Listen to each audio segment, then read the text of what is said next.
नमस्कार प्यारे बच्चों, आज हम करेंगे 10वीं कक्षा की कविता कन्यादान, जिसके जो कवि हैं वो हैं ऋतुराज। इसके कवि हैं ऋतुराज। इनका जन्म जो है वो 1940 में हुआ है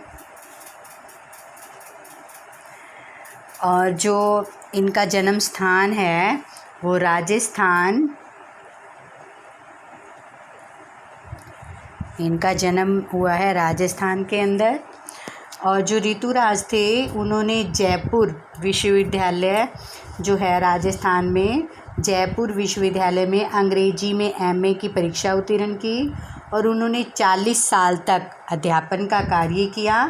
और फिर सेवानिवृत्त होने के पश्चात, यानी कि जब उन्होंने जैसे अध्यापन कार्य को छोड़ दिया, तब अब वे जयपुर में ही रहते हैं और कविवर ऋतुराज को सोमदत्त परिमल सम्मान, मीरा पुरस्कार और पहल सम्मान तथा बिहारी पुरस्कार आदि पुरस्कारों द्वारा ऋतुराज जी को जो है वो सम्मानित भी किया जा चुका है। उनकी जो रचनाएं हैं वो है एक मरण धर्मा,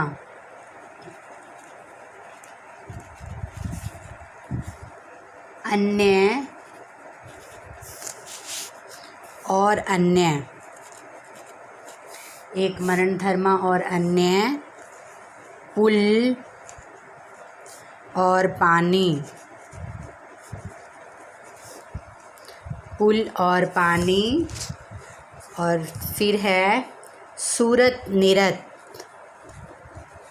सूरत निरत और लीला मुखारविंद। उनकी रचनाएं कौन कौन सी हैं? मरण धर्म और अन्य, पुल और पानी, सूरत निरत, लीला मुखारविंद। अब जैसे जो साहित्यिक उनकी विशेषताएं हैं, यूं तो जो ऋतुराज हैं उन्होंने अपनी कविताओं में लोक जीवन तथा परिवेश से संबंधित समस्याओं को उठाया है, लेकिन वे मूलतः उपेक्षितों, पीड़ितों और शोषितों के कवि भी माने जाते हैं। और कवि ने समाज में असहाय तथा अभावग्रस्त लोगों की व्यवस्था को वाणी प्रदान की है। इस दृष्टि से वे कल्पना लोक के कवि न होकर यथार्थ जीवन के कवि भी कहे जाते हैं, यानी कि वे हमेशा ही यथार्थ से जो जिस समय के दौरान जैसे वो हैं, तो जिस समय के दौरान जैसे हैं तो वो जैसा चल रहा है वैसा ही स्पष्ट रूप से दिखाने की कोशिश करते हैं। और उन्होंने नारी जीवन की लाचारी तथा उसकी शोषित स्थिति को, जैसे कैसे उसका शोषण किया जाता है, स्थिति का यथार्थ जो स्पष्ट रूप से वर्णन है वो वर्णन भी किया है। उनकी भाषा शैली जो है वो सहज, सरल और भावानुकूल हिंदी भाषा का ही उन्होंने प्रयोग किया है। उनकी भाषा प्राय लोक जीवन से संबंधित है। उनकी भाषा में संस्कृत के तत्सम, तद्भव और देशज विदेशज शब्दों का प्रयोग भी देखा गया है। अब तत्सम शब्द क्या होते हैं?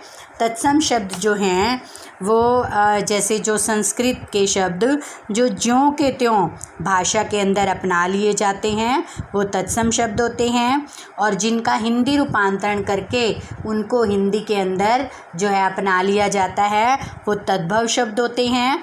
जैसे तत्सम नेत्र, और फिर जैसे नेत्र का अर्थ होता है आँख, तो जब हम उसको आँख के रूप में लिखते हैं तो वो है तद्भव, और नेत्र जब हम हिंदी में ज्यों का त्यों लिख देते हैं तो वो है तत्सम। तथा देशज यानी कि हमारे ही देश के शब्द, जैसे हरियाणवी शब्द कोई ले लिया जाए, जैसे हमारे यहाँ पर लोटा बोला जाता है तो लोटा ऐसे का ऐसे लिख दिया जाए तो वो है देशज शब्द। और विदेशज जो विदेशी भाषाओं से लिए जाते हैं वो शब्द विदेशज कहे जाते हैं। जैसे कोई फ़ारसी भाषा का शब्द ले लिया जाता है या कोई उर्दू भाषा का शब्द ले लिया जाता है, जैसे जहाज़ या फिर कोई अन्य शब्द, तो वो विदेशज शब्द जो हैं वो कहलाते हैं। तो जैसे जो कवि थे उनका अलंकारों के प्रति कोई मोह नहीं था और उन्होंने अभिधा, लक्षणा, व्यंजना तीनों शब्द शक्तियों का सफल प्रयोग किया है और उनकी काव्य रचनाओं में श्रृंगार तथा करुण रसों का सफल प्रयोग जो है वो देखा गया है। तो फिर उसके बाद हम आते हैं कविता के ऊपर। तो उन्होंने कौन सी कविता लिखी है? कन्यादान। तो कन्यादान में जैसे है, कितना प्रामाणिक था उसका दुख। तो आपको पता ही है, जैसे मैं पहली कविताओं में भी आपको बता चुकी हूँ कि सबसे पहले जो है हम लिखते हैं संकेत। संकेत के अंदर जैसे इसमें है कितना प्रामाणिक था उसका दुख, तो इसमें पहला शब्द आ जाएगा कितना, फिर हम लिखेंगे डैश डैश, और फिर आपका जैसे इसमें लयबद्ध पंक्तियों की, इसके अंदर लास्ट शब्द है की, तो वो की आ जाएगा।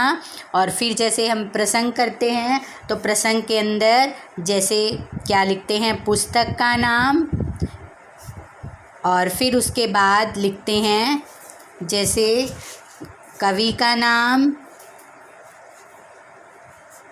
कविता का नाम,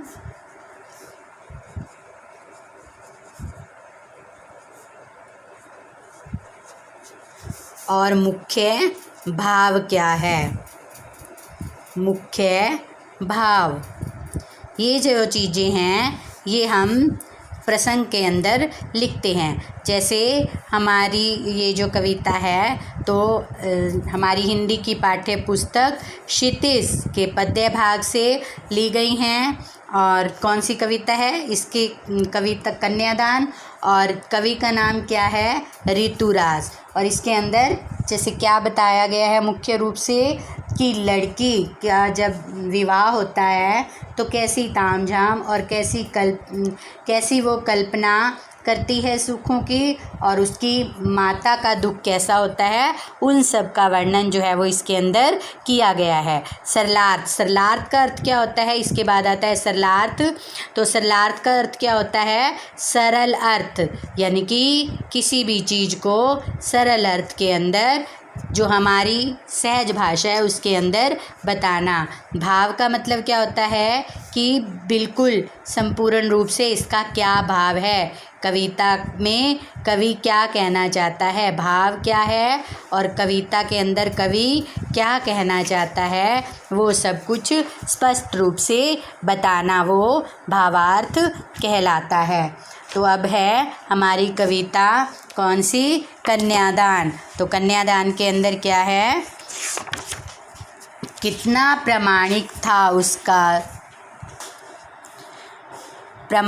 था उसका दुख, लड़की को दान में देते वक्त जैसे वही उसकी अंतिम पूंजी हो।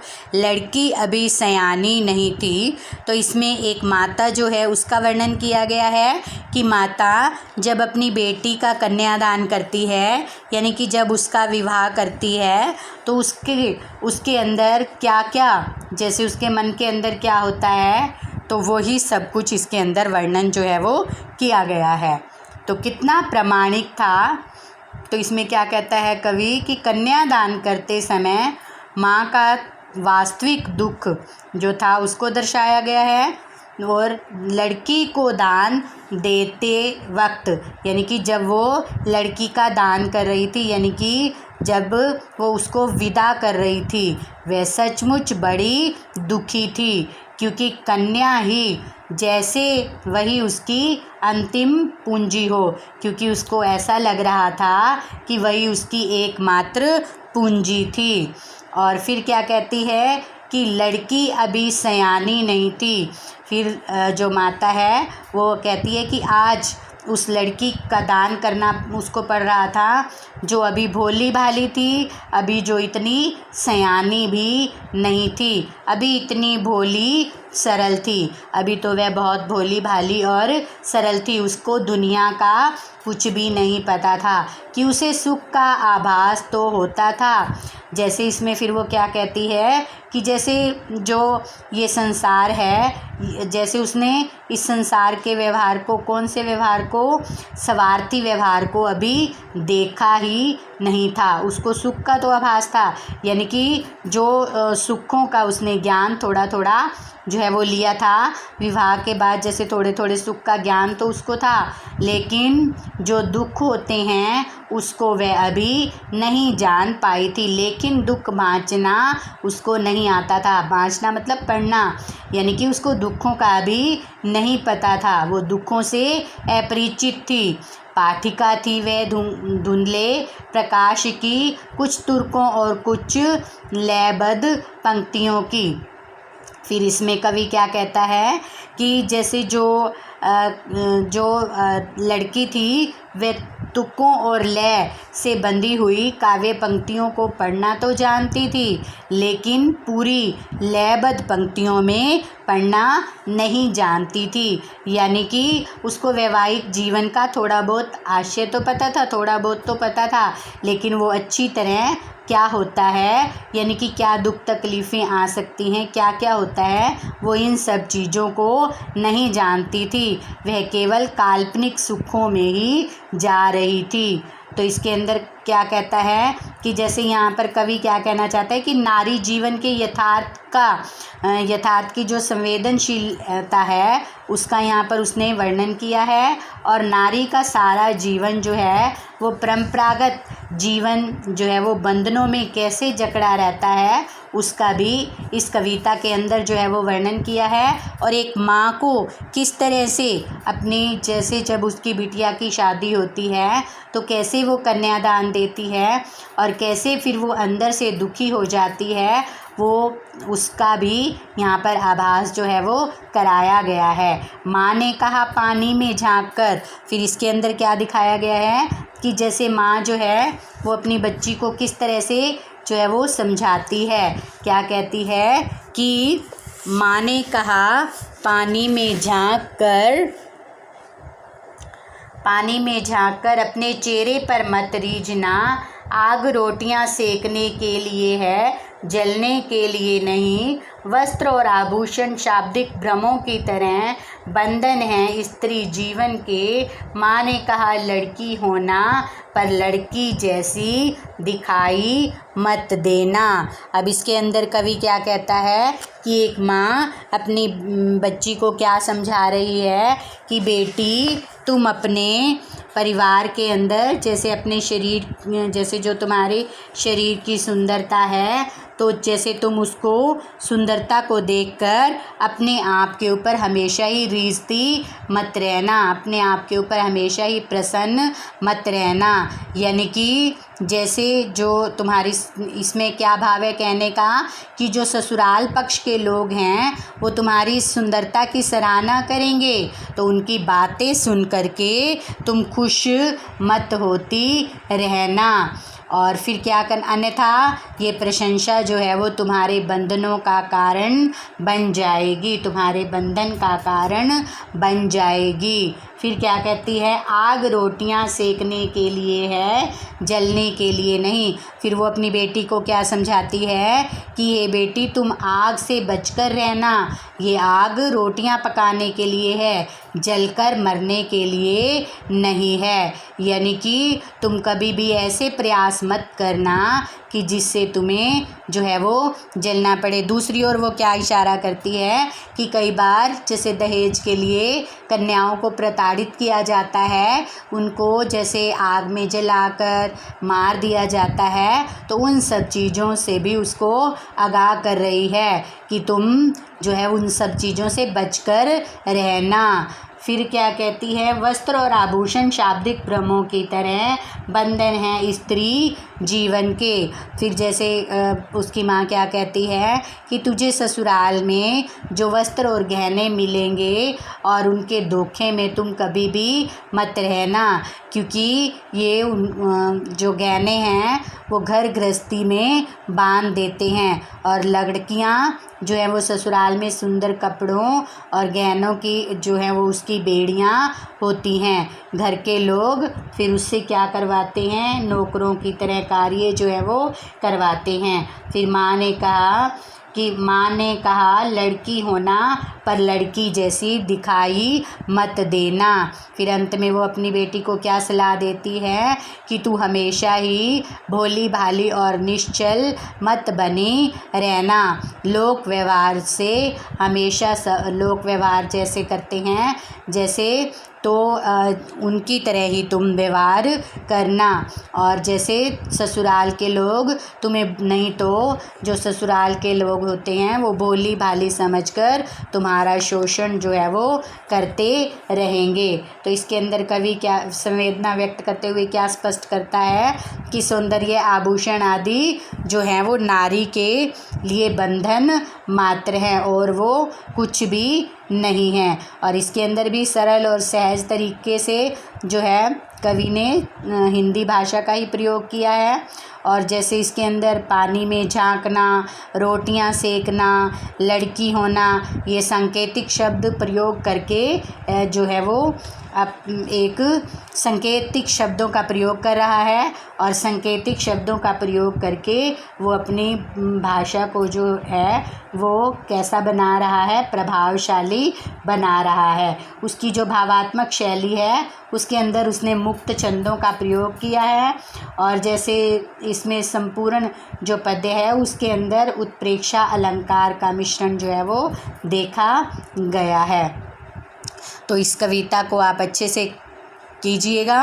और जो इसके प्रश्न उत्तर हैं, आपको पता ही है कि आपका सरलार्थ जो है वो बहुत कम पूछा जाता है। सरलार्थ तो आपको इसलिए कराया जाता है ताकि आप सरलार्थ के थ्रू जैसे आपको जो प्रश्न होते हैं वो अच्छे से समझ में आ जाएं और आप उनके आंसर को लिख सकें। आपके पहरे में से प्रश्न पूछे जाते हैं और या फिर कविता में से वैसे ही प्रश्न जो हैं वो पूछे जाते हैं। तो अभ्यास पुस्तिका के अंदर आप अच्छे से इन प्रश्नों को, जो आपको प्रश्न दिए गए हैं अभ्यास पुस्तिका में, उनको आप अच्छे से कीजिएगा। कुछ भी नया समझ में आए तो आप जूम मीट में पूछ सकते हैं या फिर फ़ोन करके भी पूछ सकते हैं। धन्यवाद।